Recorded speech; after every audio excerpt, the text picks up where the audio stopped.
Hey everyone, it's me, Ariel Adrian. Today we're going to talk about how John Lindsay paved the way for today's Democratic Party. So honestly, John Lindsay was the mayor of New York from 1966 to 1973.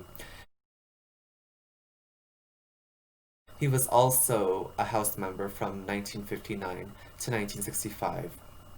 He was running against William F. Buckley, who was the founder of modern-day American conservatism. He was known for his movie star looks and died in 2001. Let's look at how he paved the way for today's Democratic Party. This is most chronicled in City Journal.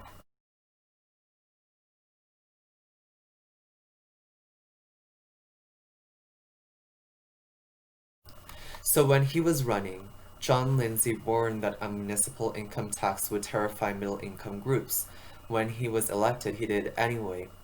It seems that when he was in office, he introduced new taxes, from a commuter tax, city income tax, and other smaller taxes to pay for public sector union wages and rising welfare costs. I think that this relates to today. When Bill Maher wanted to leave California due to high taxes, he doesn't know what he's getting for them. I'll show you a video clip in which Bill Maher was complaining about businesses leaving California. Yeah, because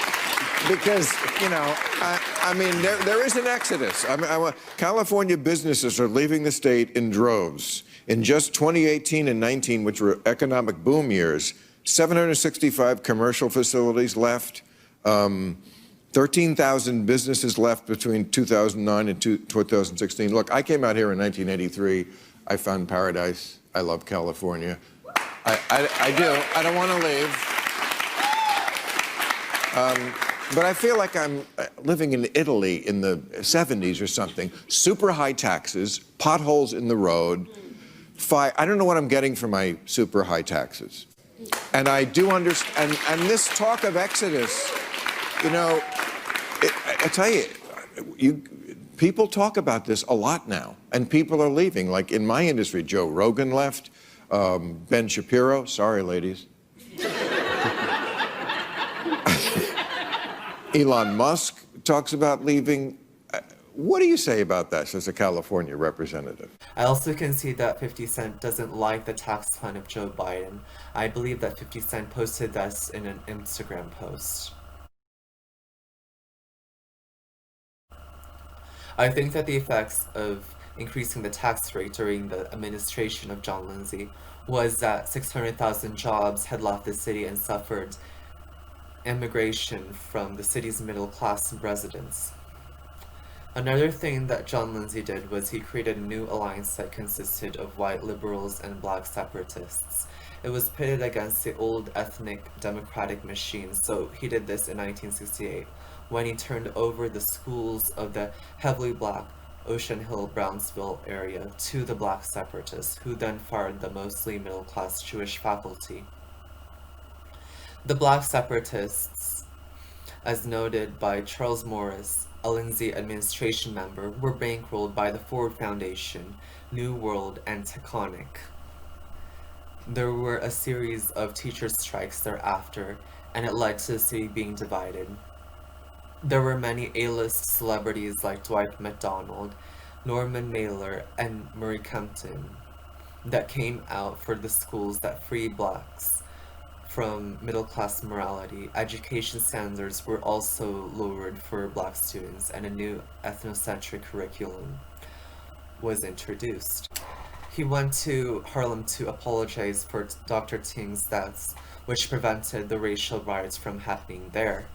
He also empowered Sonny Carson, a black militant, who was anti-white and anti-Semitic. He was the vice chairman of the Kerner Commission and had suggested that racism was to blame for the riots. This can relate to today because Black Lives Matter is very vocal, and there are race riots that happened because of George Floyd. Another notable thing that Black Lives Matter stood for was to dismantle the Western prescribed nuclear family. The National Museum of African American History had said that Protestant work ethic, scientific method, delayed gratification, and a series of other general positive attributes are all aspects of white culture.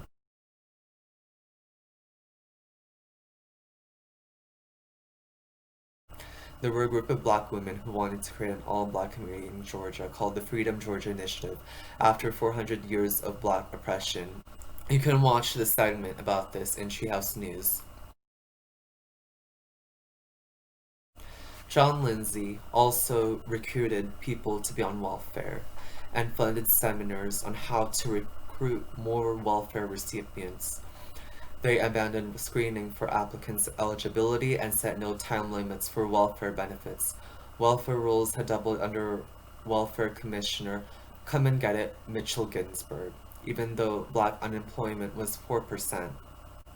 We need to know that when John Lindsay was a congressman, he was the only Republican legislator to not allow the interception of unseen mail and the interception of mail from communist countries. He felt that he did not want to oppose pornography and communism because it would depress the 17th district. His district at that time included the Upper East Side, Lower East Side, and Greenwich Village. So today it seems that socialism is on the rise in the Democratic Party, especially with AOC and Bernie Sanders, and that the Antifa are everywhere in this country. So, all in all, we see that the socialites and the Panthers had stuck together during the mayoralty of John Lindsay. They say that only the rich and poor could recognize the sins of American middle-class society. The rich were part of a liberal coalition, and we see this in the Hollywood culture today. Across the US in 2014, congressional districts run by the left tend to have the highest income inequality. In the end, in 1972, a Gallup poll said that about 60% of the city's population rated the city's administration poorly. Thanks everyone for watching my video, and I'll see you next time. Bye-bye!